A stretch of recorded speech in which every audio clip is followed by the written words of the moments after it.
Assalamualaikum warahmatullahi wabarakatuh. Al-Fatihah.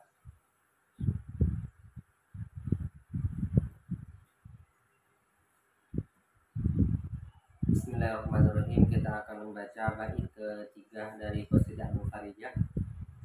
Bismillahirrahmanirrahim. Wa fawaidu maulana jumalun disuruhil anfusi wal muhaji. Maknanya adalah wa fawaidu maulana, adapun beberapa hal yang bermanfaat dari Tuhan kita, yang kita dapat dari Tuhan kita, misalnya berupa kenikmatan. Jumalun, ialah tidak bisa terhitung betapa banyaknya. Nikmat itu lisuruhil anfusi, untuk jiwa-jiwa yang pergi, wal muhaji, dan mirip. Muhaji itu maknanya bisa jiwa juga, bisa ruh. Mirip maknanya dengan al-anfusi. Jadi betapa banyak nikmat Tuhan atau berapa hal yang Allah berikan yang tidak bisa kita hitung, itu diberikan kepada jiwa-jiwa yang pergi dan ruh-ruhnya.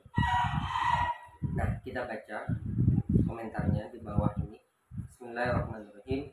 Wa fawaidu maulana jam'u faidatin. Jadi lafaz fawaid adalah mufradnya berbentuk faidatun. Faidatun, faidatani, wa fawaid. Apa maknanya? Wahiyya ma hasala min al-asya'i an-nafi'ah, adalah sesuatu hasala yang tercapai atau terperoleh apa min al-asya'i an-nafi'ah, berupa hal-hal yang bermanfaat. Itu maknanya fawaid. Jumalun sendiri maknanya ay kathiratun la tuhsa, banyak dan tak bisa terhitung. Itu maknanya.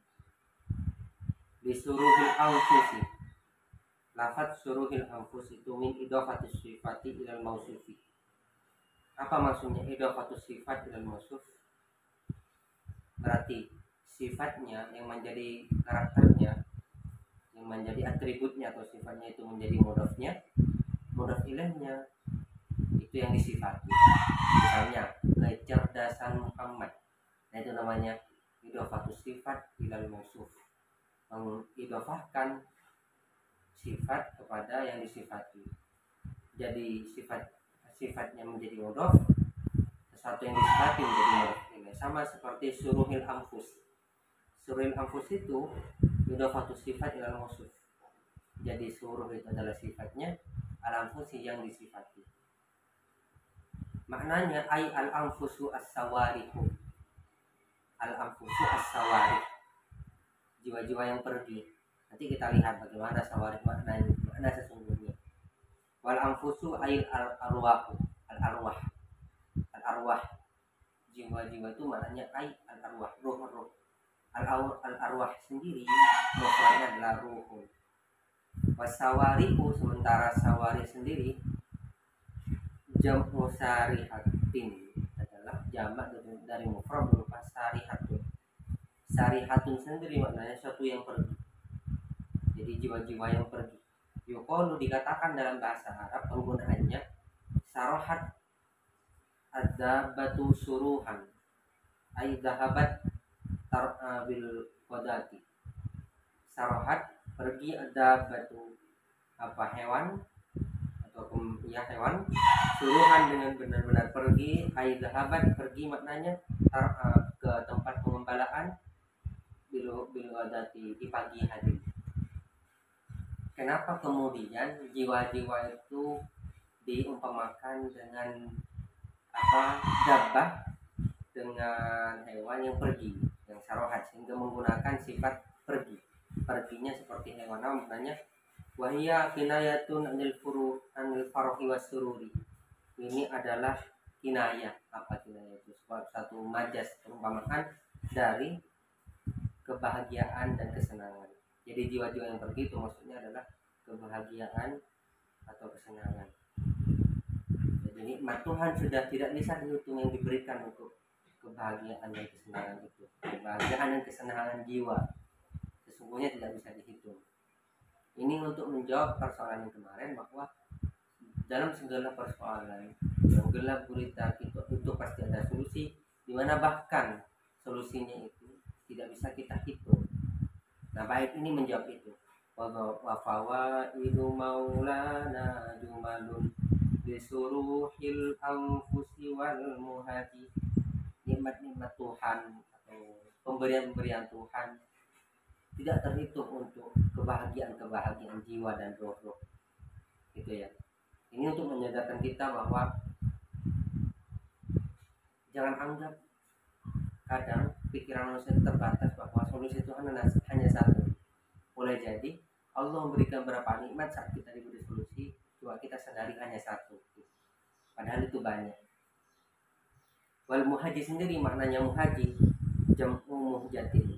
Mufradnya muhaji adalah muhjatin yang maknanya sama seperti al-anfus, sama-sama ruh atau jiwa. Ini dikatakan atful muhaji al-anfusi. Lafaz al-muhaji diatofkan kepada al-anfus. Ka'atfi rahmatin ala salawatin, seperti lafaz rahmatin atau rahmatun yang diatofkan ke sholawat dalam fi qoulihi ta'ala, dalam firman Allah ta'ala, ulaika alaihim sholawatun. Bismillahirrahmanirrahim. Ulaika alaihim sholawatun min rabbihim warahmah. Adapun mereka alaihim di atas mereka sholawatun, adapun salawat ini maknanya min rabbihim, dari Tuhan mereka, warahmah sama maknanya salawat itu adalah rahmat. Kita pernah belajar bahwa salawat itu dibagi menjadi 3 dari siapa yang memberikannya. Kalau dari Allah itu rahmatun, gitu kan? Kalau dari malaikat adalah istighfar, kalau dari manusia adalah doa. Jadi salawatullah adalah rahmatullah. Di ayat ini ulaika alaihim salawatun min rabbihim warahmah, itu maknanya salawat sama seperti rahmat, dan memang itu maknanya kalau salawat dari Tuhan. Kita pernah mendengar ayat Bismillahirrahmanirrahim, ya ayyuhalladzina amanu shollu, kan gitu kan. Awalnya innallaha wa malaikatahu yusholluna 'alan nabi ya ayyuhalladzina amanu shollu 'alaihi wa sallimu taslima. Jadi sesungguhnya Allah bersalawat, malaikat juga bersalawat, dan wahai orang-orang yang beriman bersalawatlah. 3 ini berbeda. Salawat Allah adalah rahmat, salawat malaikat adalah istighfar, salawat manusia adalah doa. Gitu ya. Itu di berbagai kitab sudah disebutkan makna-makna salawat itu sendiri. Nah, jadi rahmat dan salawat satu maknanya, mirip. Sama seperti al-anfusi dan mulhaji dalam bait ini. Mirip maknanya sama-sama jiwa. Apa yang dimaksud bait ini secara keseluruhan? Yakni inna atayahu subhanahu katsiratul mu'addad. Sesungguhnya pemberian Allah Subhanahu wa taala katsiratun, ialah banyak, mu'addatun yang berlipat-lipat, disuruhil anfusi wal arwahi, untuk menyenangkan, membahagiakan jiwa-jiwa, wal arwahi, dan roh-roh, dengan cara bagaimana menyenangkan jiwa itu, biizalati ahzaniha, dengan cara menghilangkan kepedihan, keresahan, desahan, dan keletihan dan seterusnya. Itu maknanya wa fawaidu maulana jumalu disuruhil anfusi wal muhadi. Saya kira itu. Subhanakallahumma bihamdika asyhadu an la ilaha illa anta astaghfiruka wa atubu ilaik. Wassallallahu ala sayyidina Muhammadin wa ala alihi wasallam. Assalamualaikum warahmatullahi wabarakatuh.